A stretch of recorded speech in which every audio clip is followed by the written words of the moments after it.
बांग्लादेश में हो रहे हिंदुओं पर अत्याचार को लेकर के तमाम हिंदू संगठन देश भर में रोडों पर निकल करके इसका विरोध प्रदर्शन कर रहे हैं, नारेबाजी कर रहे हैं। तो इसी बीच विश्व हिंदू परिषद लगातार बांग्लादेश में हो रहे हिंदुओं पर अत्याचार को लेकर के इसका लगातार विरोध प्रदर्शन किया है। हमारे साथ जवाब देने के लिए प्रांत के मंत्री हैं, राजेश जी हैं, विश्व हिंदू परिषद के हैं।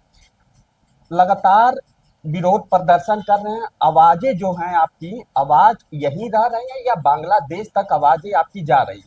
केवल प्रदर्शन ही नहीं कर रहे हैं, सभी जिलों के जिलाधिकारियों को राष्ट्रपति के नाम संबोधित हमने ज्ञापन भी दिया है।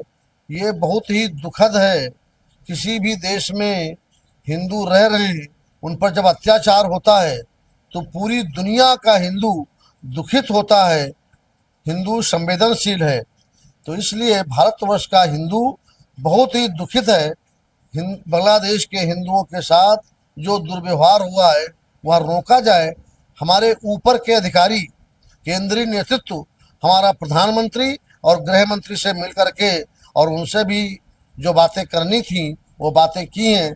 गृह मंत्री ने भी आश्वासन दिया है। अभी इसी कारण अभी बहुत कुछ थम गया है।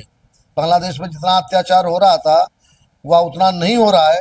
और बांग्लादेश के जो इस समय चीफ हैं, जो इस समय कुर्सी पर बैठे हैं, उन्होंने आश्वासन दिया भी है कि हिंदू समाज के ऊपर कोई अत्याचार नहीं होगा।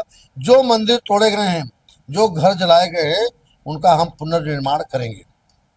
तस्वीरें लगातार सोशल मीडिया पे भी वायरल हो रही है बांग्लादेश की, जहां पे बांग्लादेश के आर्मी के जवान हैं, लगातार हिंदुओं के घर में प्रवेश कर रहे हैं, उसके बाद से घर को क्षतिग्रस्त कर रहे हैं, उनके ऊपर लाठियां चार्ज कर रहे हैं। आखिर आप कह रहे तस्वीर कम हो रही है, लेकिन प्रतिदिन वीडियो जो है सोशल मीडिया पे इस तरीके की लगातार देखने को मिल रही है। एक आतंकवादी संगठन है जो बांग्लादेश के अंदर ऐसी गतिविधि कर रहा है। अब कोई भारत का मामला नहीं है कि हम लोग उसके लिए लड़ जाते, भिड़ जाते या सीधे टक्कर लेते, या दूसरे देश का मामला है। इसलिए भारत की सरकार चाह करके किसी देश के आंतरिक मामलों में ज़्यादा हस्तक्षेप नहीं कर सकती है। जितना उसको करना है, जो लिखा पढ़ी करनी है, बातचीत करनी है, उतना कर रही है। हम लोग भी वही प्रयास कर रहे हैं कि हमारे देश की सरकार इसमें हस्तक्षेप करे और उनको ठीक बात बताने का प्रयास करें।